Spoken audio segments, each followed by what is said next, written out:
with Canada being the first country in the world to adopt multiculturalism as an official policy in 1971, its dark history of cultural genocide against Indigenous people may come as a surprise to some.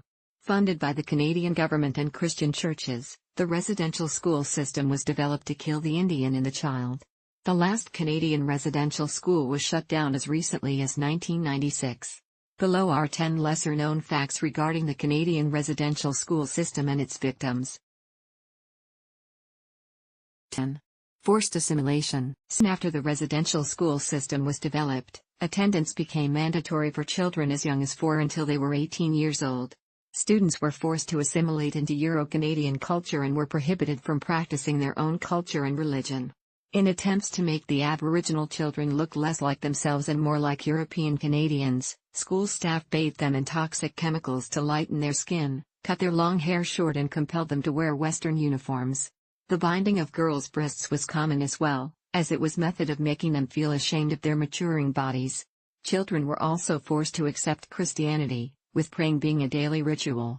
Furthermore, communication, including during class time, was allowed in only English or French, languages which many of the children did not understand.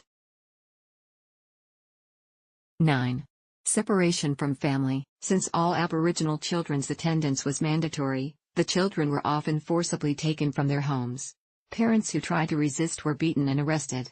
Other parents who gave permission for their children to be taken away were deliberately given false information about the purpose of the residential school system and the standard of living at the schools.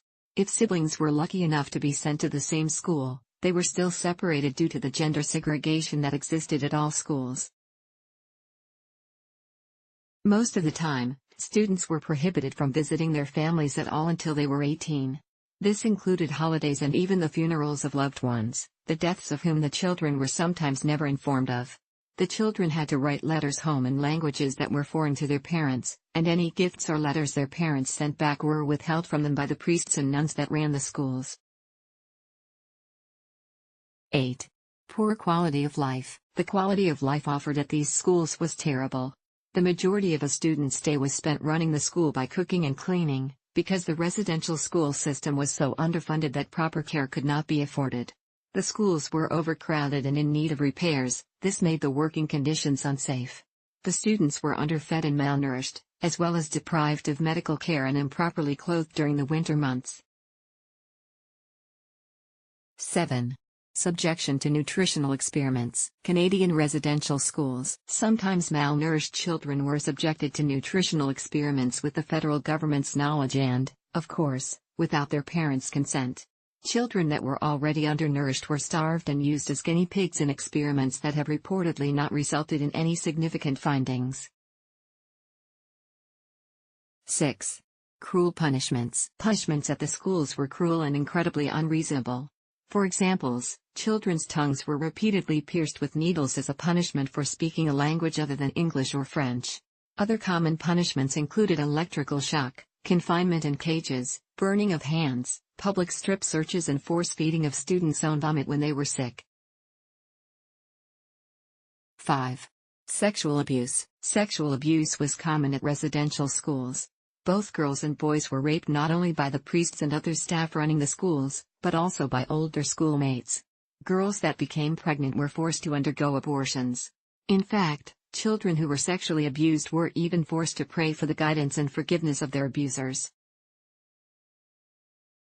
4.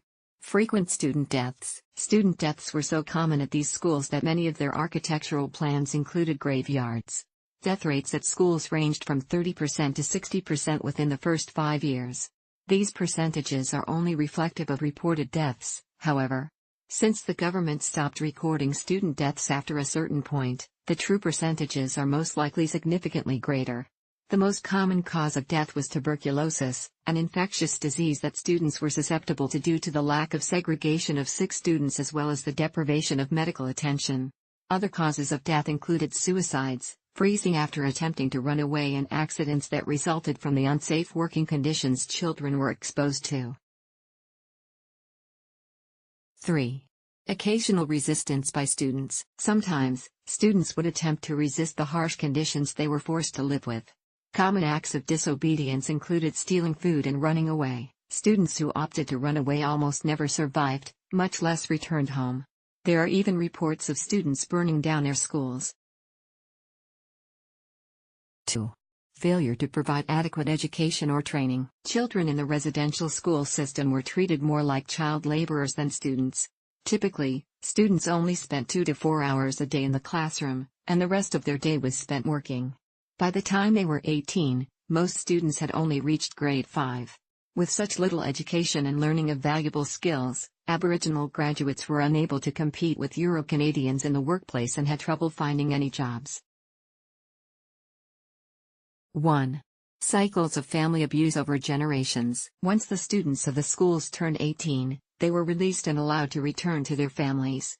However, those returning home were often unable to communicate with their families and could not identify with either the Indigenous or Euro-Canadian culture. The depression of the everlasting feeling of isolation, as well as the fact that the children were raised without love or care in these schools, resulted in a vicious cycle of physical, emotional and sexual abuse as survivors were, and still are, unable to love and care for their own children.